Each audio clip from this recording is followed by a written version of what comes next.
Hello and welcome everybody. I hope you all having a great day today.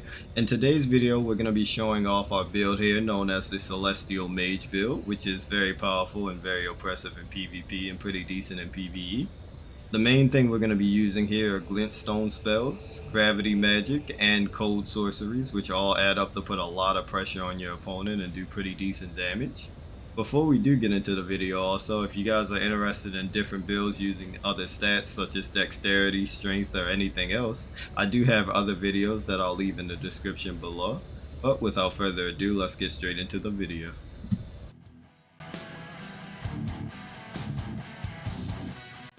So starting off with our stats, we're going to have 40 in the vigor so that we can tank as much damage as possible.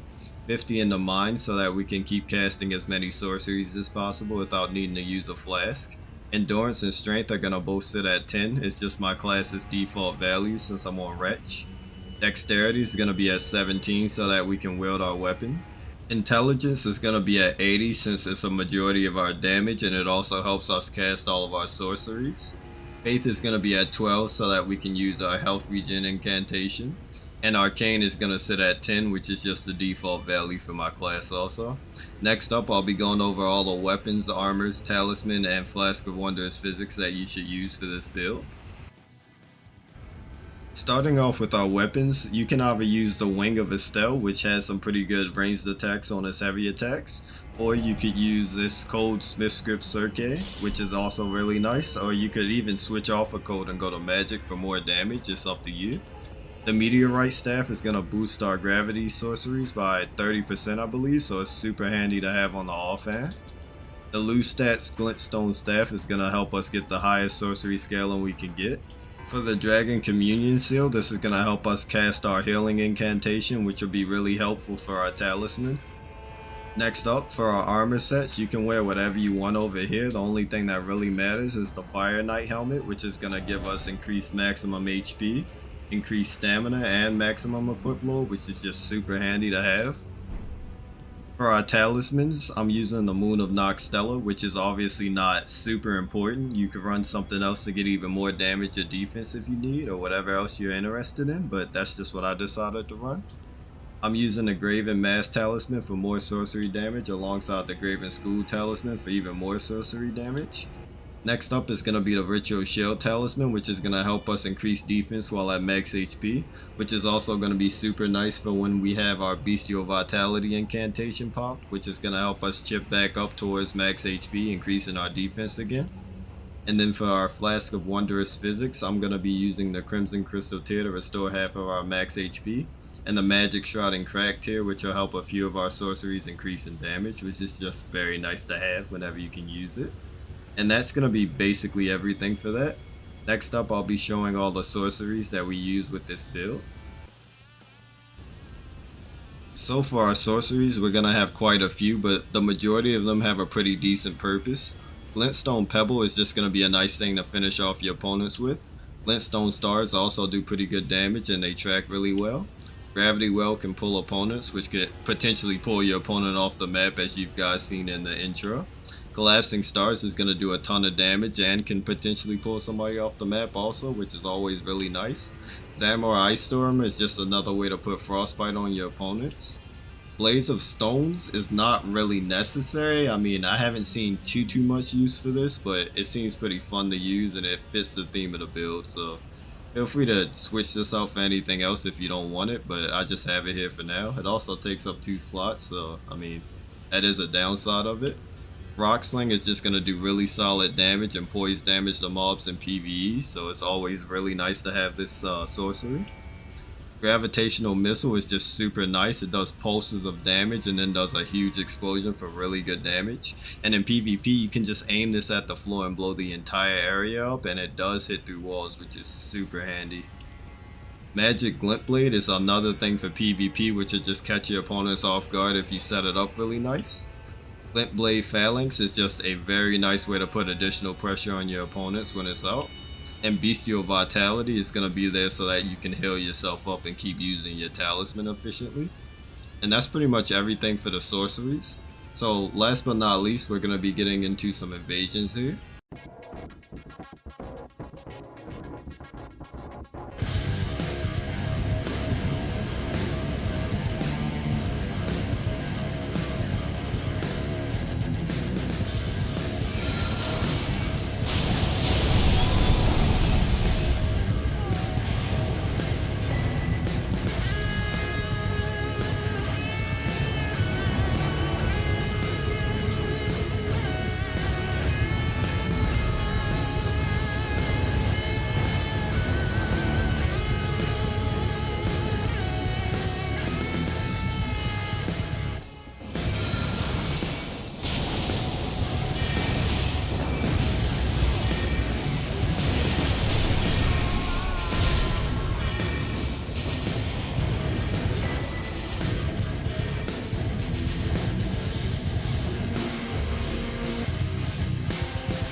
And that'll do it for today's video. I hope you guys enjoyed and all have a great day.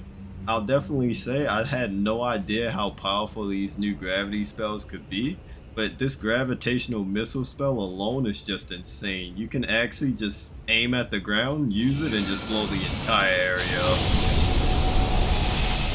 That can just be so powerful. Like, it can actually turn the tides of fight so fast. And if you were to go even more glass cannony with this build, I'm sure you could just one-shot people with it more often than not.